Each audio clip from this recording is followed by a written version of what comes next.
Tú pones en los labios la palabra, más literalmente, tú dotas a la boca de palabra. A los mismos profetas se les considera a veces como los hombres de la palabra, otras como los hombres del Espíritu. A veces es la palabra que viene sobre ellos y los constituye profetas.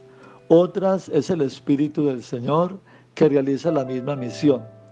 El Espíritu que te he infundido y las palabras que te he confiado estarán siempre en tus labios. Para el autor del Beni Creator, el momento en que el Espíritu pone en los labios la palabra es Pentecostés.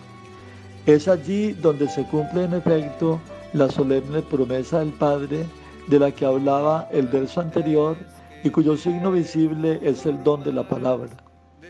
El día de Pentecostés se produjeron varias manifestaciones del Espíritu relacionadas con la esfera del lenguaje del habla humana. Los apóstoles comenzaron a hablar en lenguas extrañas, según el Espíritu Santo los movía a expresarse. Un poco después, es la profecía la que está considerada como cumplimiento de la promesa. Derramaré mi espíritu en aquellos días y profetizarán.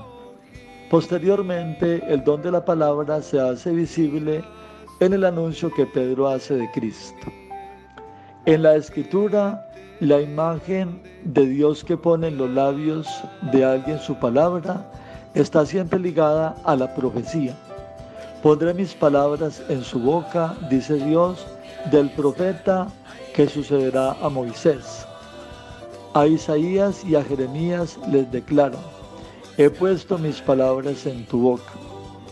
Tal vez la expresión tú pones en los labios la palabra evoque también el pasaje evangélico en el que Jesús dice del Espíritu Santo que enseñará a los discípulos en el momento oportuno un lenguaje y una sabiduría a las que los adversarios no podrán resistir. Mi palabra y mi predicación no consistieron en sabios y persuasivos discursos. Fue más bien una demostración del poder del Espíritu para que su fe no se fundara en sabiduría humana, sino en el poder de Dios. El Evangelio que les anunciamos no se redujo a meras palabras, sino que estuvo acompañado de la fuerza y la plenitud del Espíritu Santo. El apóstol habla de una experiencia común a él y a sus oyentes. De hecho, cuando el Espíritu pone en los labios una palabra, los efectos, a pesar de que son de una naturaleza exquisitamente espiritual, son bien visibles. El oyente se siente tocado en un punto de su ser al que no llega ninguna otra voz. Y más de una vez, un escalofrío le atraviesa todo el cuerpo. El ser humano y su voz en ese momento desaparecen para hacer sitio a otra voz. Se constata la verdad del dicho: el verdadero profeta cuando habla calla. Calla porque en ese momento ya no es él quien habla, sino otro. Se ha hecho un misterioso silencio en su interior, como cuando uno se aparta respetuosamente para dejar paso al rey. Él mismo es arrastrado por la palabra que pronuncia, y si hay consideraciones humanas que intentan impedirle exteriorizar un pensamiento concreto, siente en sus huesos un fuego devorador que no puede contener y pronuncia esa frase en tono aún más alto. Esto no se produce con la misma intensidad durante un discurso entero o una homilía. Son momentos. A Dios le basta una frase, una palabra. El anunciador y los oyentes tienen la sensación como de unas gotas de fuego que en un momento dado se mezclan con las palabras del predicador, haciéndolas incandescentes.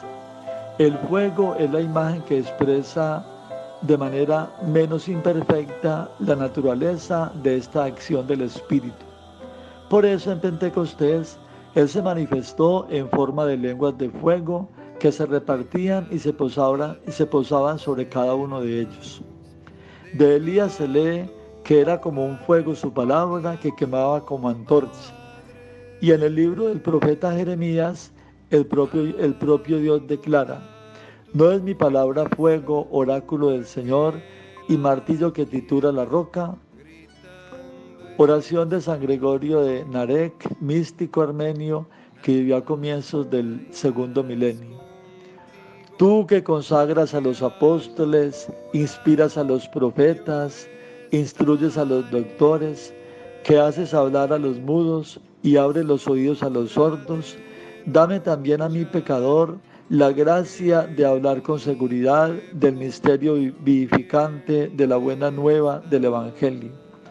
Ahora que me dispongo a exponer en público tu palabra, que tu misericordia me preceda y me sugiera interiormente en el momento adecuado lo que es digno y útil, lo que te es grato, para gloria y alabanza de tu divinidad y para la edificación plena de tu iglesia.